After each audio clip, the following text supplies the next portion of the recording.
Vamos lá, pessoal, como é que eu faço para definir coxa, glúteo e abdômen? Primeiro de tudo, você tem 60 segundos para clicar no gostei, se inscrever no canal, já passou 59, tá atrasado. Já clica aí e vambora. Vamos lá, coxa, glúteo e abdômen, que é o famoso GAP, que a gente vai nas academias e vê aulas de GAP.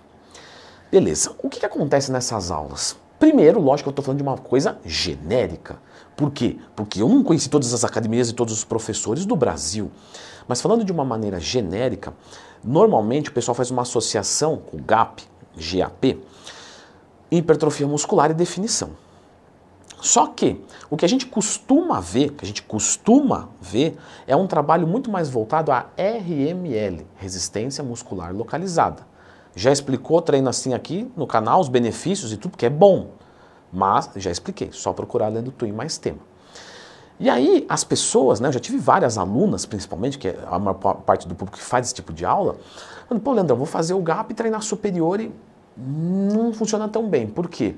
Porque lá é um trabalho realmente de membros inferiores e abdômen, só que não um trabalho necessariamente voltado para hipertrofia muscular.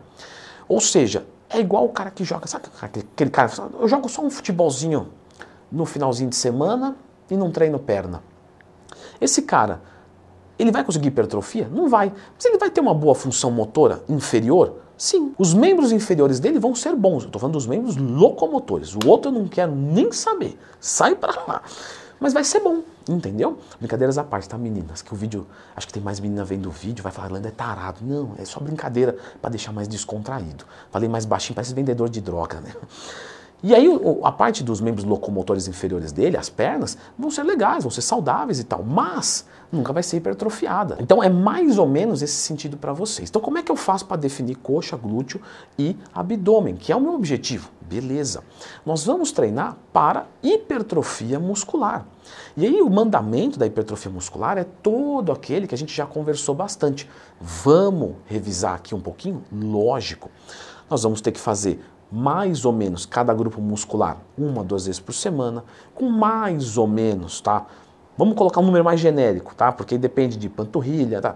10 a 20 séries por sessão de treinamento, todas elas até a falha, mais ou menos, tá? Entre 5 a 15 movimentos, com mais ou menos 1 minuto a 2 de intervalo entre as séries, trabalhando parte anterior, que é quadríceps, posterior, que é a parte de trás, isquiotibiais, adutores de coxa, vamos trabalhar os glúteos, tanto o glúteo médio, mínimo e máximo.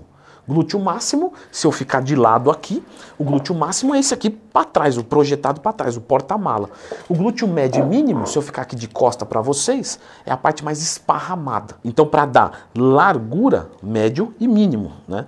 E para dar espessura, glúteo máximo. Então a gente tem que trabalhar tudo isso. E não pode esquecer da panturrilha. Tem muita mulher que não treina panturrilha. Faz um exercicinho só no final do treino. Não, tá errado. Tem que fazer 2, 3 exercícios, 12, 15 séries, 1, 2 vezes por semana, não vai desenvolver nunca. E no abdômen também. O pessoal costuma treinar abdômen de uma maneira diferente do resto do corpo. Então, vou fazer 50 repetições. Você faz 50 em algum lugar para hipertrofiar? Não. E se faz? Tá errado. Porque é mais ou menos até 15. Então, quando você for treinar abdômen, 2 vezes por semana, mais ou menos 10, 12 séries por sessão de treinamento, todas até a falha. Leandro, mas eu sou muito forte. Beleza, coloque peso. Manilha em cima do peito, manilha atrás da cabeça. Vamos pegar um cabo e fazer um abdominal. Ou seja, a gente precisa colocar dificuldade, porque se não tiver dificuldade, não vai. E aí a gente está falando de um trabalho de construção de massa muscular. E para isso, lógico, no treino você está perdendo massa muscular. Estou perdendo? Sim, você está catabolizando. Ou seja, a gente quer treinar, mas quer que o músculo descanse. E a gente precisa comer. Aí tem o curso de dieta que você fez. Mas você tem que aprender a se alimentar bem, ter uma boa dieta, com proteína, etc. E ganhar massa muscular durante todo esse trajeto. E então você vai começar a depois fazer uma dieta para tirar a gordura mantendo a massa muscular. Porque é aí que é a definição. Vocês já se perguntaram o que é definição muscular? Definição é ficar com o músculo definido. Não, mas o conceito. Definição muscular é você ter uma musculatura para mostrar e não ter nada para esconder. Ou seja, se você tem muita gordura, você não é definido, mesmo que você tenha muita massa muscular. Se você não tiver gordura nenhuma, vai pegar uma menina bem magrinho, um cara bem magrinho, e ele não tem gordura nenhuma no corpo, bem pouquinho, só que ele não é definido. Por quê? Porque não tem músculo para empurrar a pele. Então você precisa treinar a hipertrofia. E é por isso que aquelas aulas, que não estou falando mal, é questão de objetivo. Se você vai para aquela aula achando que as suas pernas vão ficar paniquete, não vai, porque não é o objetivo. Pode ser muito bom para a função motora, show de bola. Pode até mesmo servir como um complemento cardiovascular, que a gente tem que estudar bem para ver se não vai gerar uma sobrecarga nos membros locomotores inferiores. Mas de repente você vai treinar nesse dia coxa e panturrilha, sei lá. E aí você faz mais uma aula dessa como se fosse o seu aeróbico. Por quê? Porque a gente volta no conceito. Tirar a gordura quando tem a musculatura para ter a definição. E isso o que vai fazer? Aeróbico e dieta. E aí então você vai conseguir ter coxas, glúteo e abdômen definidos. Mas meninas, eu quero lembrar vocês, eu tô falando meninas, mas claro que serve para homem também, tá? Pelo amor de Deus. É que eu quis me comunicar um pouco mais com um público mais bonito. É que esses marmanjos eu não gosto, não. Uma coisa feia, meio grotesca. Tudo forte assim, sai pra lá.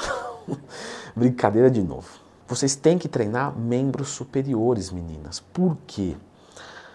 Presta atenção no seguinte, flacidez abdominal é muito comum, muito comum. Aí você vai falar, não, beleza, Nandão, mas ó, abdomenzinho, a hipertrofia puxa a pele, traciona a pele e isso diminui a flacidez abdominal. É verdade? Lógico. Porém, quando você pensa em ganhar musculatura no abdômen, e vamos colocar aí, vai, fui mais longe. Na região lombar, os músculos, né, responsáveis ali pelos eretores de espinha, você também melhora, só que é limitado, é muito pouquinho. Como é que eu faço para então ser mais? Vamos treinar membro superior. Pensa assim, ó, se você alargar suas costas só esse pouquinho, olha só, não é muito, tá? Não, porque eu não quero ficar muito masculina. Não vai, porque tem mulher que é assim, ó, o halter tá aqui, ó lá. Ai, não quero ficar masculina. Ai, fiquei masculina. Não, não é assim. Você pode ir lá e descer o cacete no treino um mês inteiro, que às vezes não muda nada. Então, treine pesado. Treine pesado. Por quê? Porque se as suas costas crescer só isso aqui, ó, tá aqui, tá assim, né? Ela só faz isso aqui. Pensa, ó, igual minha camiseta. Minha camiseta tá aqui, tá? Vou puxar só um pouquinho só, ó, só isso aqui. Já puxou aqui embaixo no abdômen. Então você percebe que um pouquinho que você crescer, puxou aqui. Ganhei um pouquinho de ombro, fiz isso aqui. Um pouquinho de... Vai puxando toda a pele.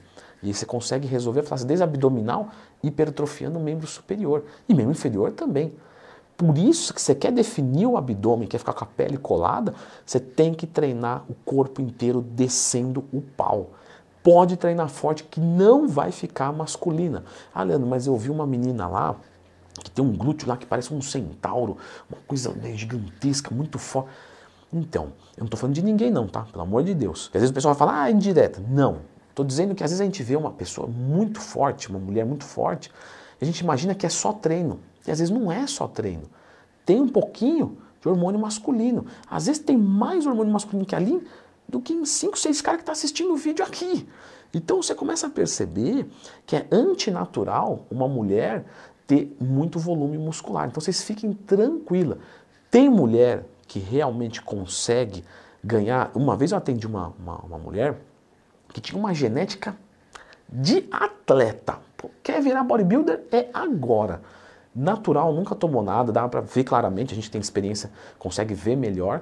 E ela tinha ombro marcado e tal, mas é uma genética assim que, meu, na minha história eu lembro dela, vocês entendem isso? Então, se for o caso de vocês, vocês vão ter certeza, porque antes de treinar, vocês já vão parecer que treina. É o teu caso? Não é. E de novo, chegou o momento que tá bom para mim. Acordei hoje e falei, meu, não quero crescer mais. Tudo bem. Entre manutenção ali, ó, e vai embora, tranquilo. Mas tem que treinar tudo, tá? Leandro, dá um exemplo de bom treino de coxa, para perna completa. Mas na prática, a gente quer ver execução e tal, trocar uma ideia de ordem dos exercícios, tudo bem. Eu vou deixar vocês agora com este vídeo aqui.